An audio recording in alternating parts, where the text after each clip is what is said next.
উঠে গিয়েছে মামা তোর লোক এটা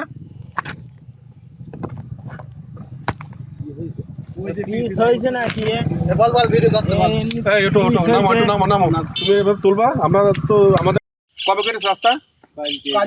কালকে করেছে আজকে সব পিস উঠে গেছে কিন্তু এতে পিসও দিইনি এবং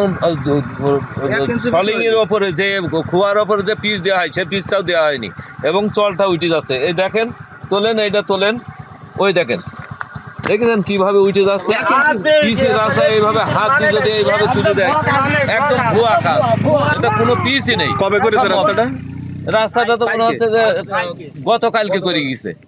দেখেন চলটা উঠে যাচ্ছে বাত ব্যথা প্যারালাইসিস কিংবা আর্থ্রাইটিস আধুনিক ফিজিওথেরাপি ও পুনর্বাসন চিকিৎসায় নির্ভরযোগ্য নাম ডিপিআরসি। গাড়ি গিয়ে উঠে যাচ্ছে চলন্ত গাড়িতে উঠে যাচ্ছে পিস হয়েছে নাকি তাই পিস করা হইলো নাকি এটা একদম মানে চিকেন চিকেন উঠে যাচ্ছে খুবরা খবর এক জায়গায় উঠে গেছে আর এক জায়গায় উঠে যাচ্ছে ওই জায়গায় ভেঙে যাচ্ছে এই সর্বপ্রথম যে একটা বাজে রাস্তা আমাদের এলাকা ছিল ওই রাস্তাটাই 14 বছর করা ওরা আগের বার করে দিল গরু না জায়গায় 1 ইঞ্চি হয়েছে ডাকা জায়গায় 1.5 ইঞ্চি মতন হয়েছে তাছাড়া চিকেন চিকেন নিয়ে গেছে সেখানে দিস তাছাড়া দিইনি মানে চলে গেছে কাজটা করে এছাড়া কি করার আছে ওরা তো ফাঁকি মেরে চলে যাওয়ার ধান দেয়।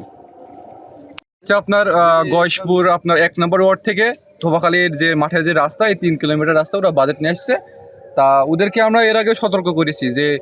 রাস্তার মান কিন্তু ভালো হচ্ছে না ওরা প্রথম দিকে 3 নম্বর ইট ব্যবহার করছে আর কিছু কিছু জায়গায় ওরা খোয়াটাও ব্যবহার করেনি এমন অবস্থা তারপর পরবর্তীতে এদেরকে আমরা জানানো হলাম যে আপনারা যেটা করছেন এ তো অবৈধ ওরা বলছে যে আমাদের সময় দেন 24 ঘন্টার ভিতরে পিচটা ঠিক হয়ে যাবে কিন্তু পিচের কি অবস্থা আপনারা তো দেখতেই পাচ্ছেন এখানে পিচের যে অবস্থা তাতে করে সবচেয়ে নিম্নমানের কাজ ওরা ব্যবহার করেছে আমরা প্রতিবাদ করলে ওরা জানায় যে 24 ঘন্টার মধ্যে ঠিক হয়ে যাবে আমি ওদের 2 দিন বলছি যে ভাইয়া আপনাদের পিচ তো ঠিক হচ্ছে না ওরা বলছে আমরা কালকে এসে বাকিটা সমাধান করে দেবো।